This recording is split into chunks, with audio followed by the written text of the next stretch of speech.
Hi, I'm Dr. Linda Mason Barber. I'm the Associate Dean for the Undergraduate Program at Georgia Baptist College of Nursing of Mercer University, and I would like to welcome you to our Fall 2020 Georgia Baptist College of Nursing Digital Pinning Ceremony. I want to tell you how proud we are of all of our graduates, and we wish you the best as you move forward in your professional careers as registered nurses. Thank you. Let us pray. Hear us, O God and Father of us all, as we now invoke thy blessing. We ask that your blessing might rest upon those who receive their pins today. We ask that you bless the future work of these students that comes from the many hours of work and study that have led them to this achievement. Bless the teachers and all involved in the molding of these future nurses. In the joy of today's celebration and milestone, help us to feel the richness of these months of learning now coming to a close. We now ask that you bless those who receive their pins today and hear our thoughts as we invoke thy blessing on this gathering.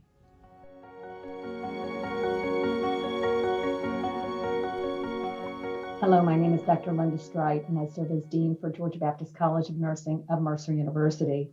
Today, we celebrate the Georgia Baptist College of Nursing December 2020 pinning ceremony for our graduates from the second degree accelerated Bachelor of Science in Nursing degree program. This is a very special day for all of us, not just those who are finishing their program. Students completing this pre-licensure degree program will receive their college pin. The pin is only given to those who complete all degree requirements for their undergraduate program of study. It is symbolic as a welcoming of those newly graduated, newly minted entry-level nurses into the profession. It also symbolizes their academic readiness for the licensure examination. The nursing pin has a long history, dating back to more than 1,000 years, to the 12th century Crusaders, in fact. During this violent time in the history of our world, those who were devoted to caring for the injured and the ill were given a large Maltese cross to wear on the battlefields. Sometimes it was stitched directly on their clothing, other times it was in the form of a pin. These crosses with equal-sized arms were large enough for all to see, including those who were wounded on the battlefield. And to the injured, it did not matter which side of the war that you were on, the person with the Maltese cross would care for you. It is the legacy of the famed Florence Nightingale, hundreds of years later, that influenced the modern day nursing school pinning ceremonies. Hospitals recognize Nightingale's impact on the field of healthcare, particularly nursing, and began creating pinning ceremonies beginning in the mid-1880s. But it was in 1860s that Florence Nightingale was awarded the Red Cross of St. George in recognition for her tireless service to the injured during the Crimean War.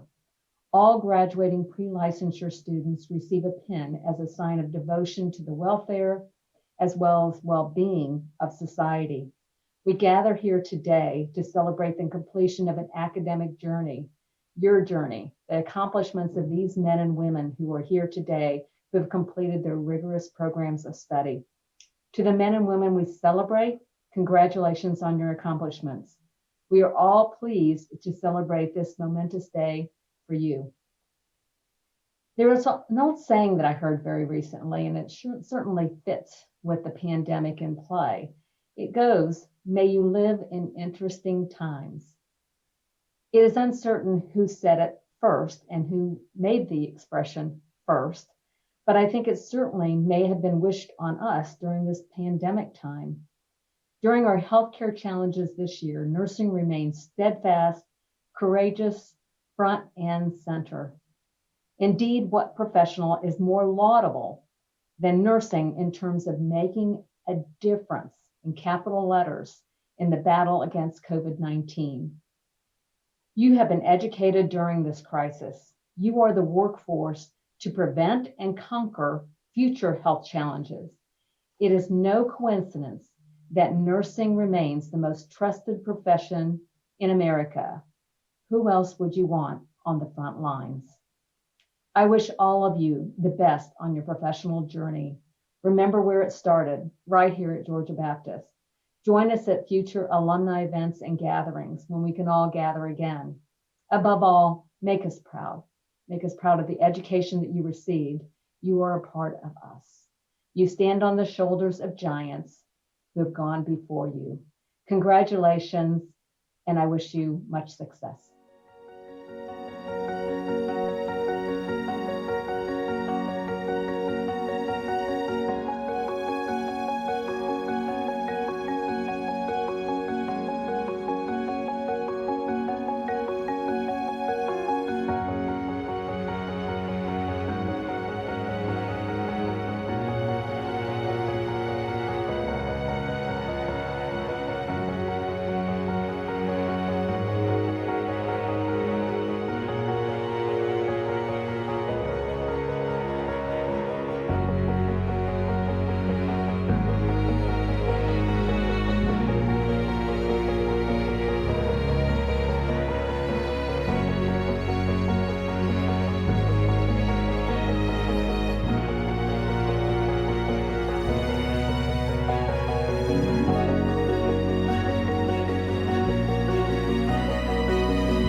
I am so grateful to God to have gone through this experience. This was definitely not easy, but it was definitely worth it. I'm so thankful to my mom, dad, brother, and sister. You guys' support meant everything to me.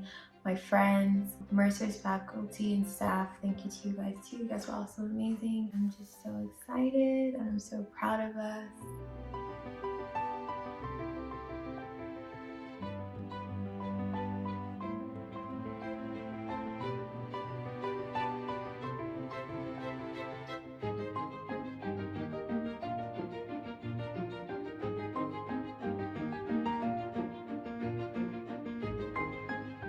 Congratulations to all of my classmates. We finally made it through one of the most challenging years of our lives.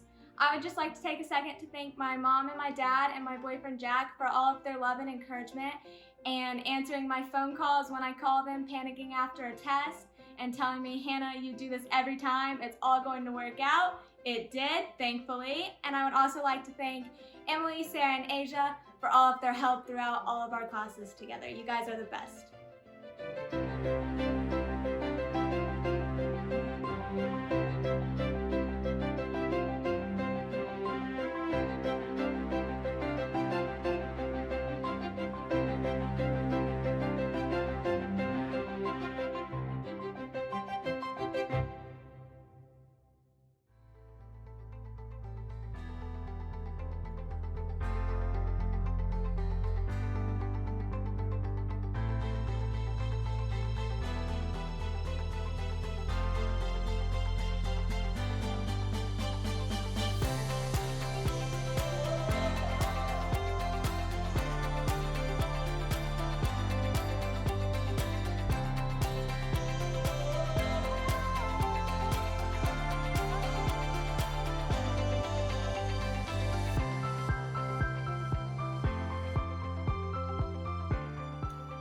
Hey everyone.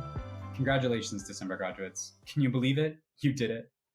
You are officially graduating from nursing school. As an alumni of your program, I know that this was no small feat. The sleepless fatigue, the over-caffeinated anxiety, and the constant sense of impending doom are finally over. All the symptoms of a heart attack, and you've survived it. You are now nursing school graduates. I only keep saying this in the hopes that you can appreciate the outstanding nature of this accomplishment. Today, for many of you, marks the completion of a challenge that you often thought you might fail. Today, you succeeded in something that so few accomplish and are joining a community of nurses who will stand by your side as you face the challenges ahead. That's right, it's not over yet. NCLEX is around the corner, and for many of you, you'll go on to work at hospitals with residency programs where the learning will just begin. Honestly, I don't think the learning ever stops. So now that nursing school is over and your journey is complete here, you have to wonder, was it really worth it? Was the money, the tears, and the fears really worth it? Trust me when I tell you that it was. I really don't know a better way to explain that to you or to tell you how worth it was than to tell you the story of when I knew it was worth it. A few weeks ago, a patient was admitted to my hospital's ER after being involved in a motor vehicle crash. The patient was immediately rushed to the OR, where several chest tubes were inserted to decompress their lungs. A drain was inserted into their skull to decompress their brain. Their spleen was removed because it was lacerated, and their kidney was removed because it was lacerated and bleeding. When the patient arrived in the ICU, it appeared as if they had a tube or a drain coming out of every part of them. They had a laundry list of medications and were on several different protocols in order to keep them alive. The patient's assessment showed no withdrawal to pain on any extremity, and the outlook was grim. The physicians were starting to wonder whether or not the patient would ever wake up, and if they did, whether or not they'd be paralyzed. 2 weeks after the patient was brought to the ICU, I was assigned the patient with my preceptor. We spent the entire shift, seemingly, trying to manage what felt like an overwhelming amount of medical complications. The entire shift I spent trying to figure out ways to lower their blood pressure and keep their ICPs, under control. When I left that shift, I felt completely exhausted and not sure really how well I had done. 2 weeks later, I was assigned the same patient, and they had progressed quite well. They were no longer on all of the drugs, no longer on the renal replacement therapy, and the chest tubes had been removed along with the drain for their skull. The patient was actually able to talk to me and was moving their upper extremities. A week after that, they started moving their lowers, and I was assigned them one more time. On this day, I got to go with them to get their last tube removed, their NG tube, and they were able to finally start eating. PT started working with them that day and got them up and standing. And the next day when I came in for my shift, they weren't there. I was informed by the other nurse that the days before, while I was off, that they had been transferred to the floor. And a couple of days later, I got a report from PT that they were walking. And in that moment was when I realized that it was worth it. All the school, all the challenges, all the money, all the time was totally worth it. And this was just my first success story, my first of many. And I'm so excited for the rest. And I know each of you will have your own stories that explain to you why this was the right choice and why you are so happy to be here and so happy to call yourself a nurse. To this day, I think I bring it up in almost every conversation if I can. People ask me where I work, and I immediately want to tell them that I'm a nurse. And I hope it's the same for each of you. Each of you will find your own reason or your own patient or your own story that will explain to you how worth it is. And I promise you that they're there. Before I leave you and give you one last congratulations, I'd like to leave you with a quote that a friend once told me. Save one life and you're a hero. Save 100 and you're a nurse. And each of you in your lifetime and in your careers of nursing will save so many. And each of you will be a hero. And each of those lives will tell you how much this was worth it. Congratulations again, you guys.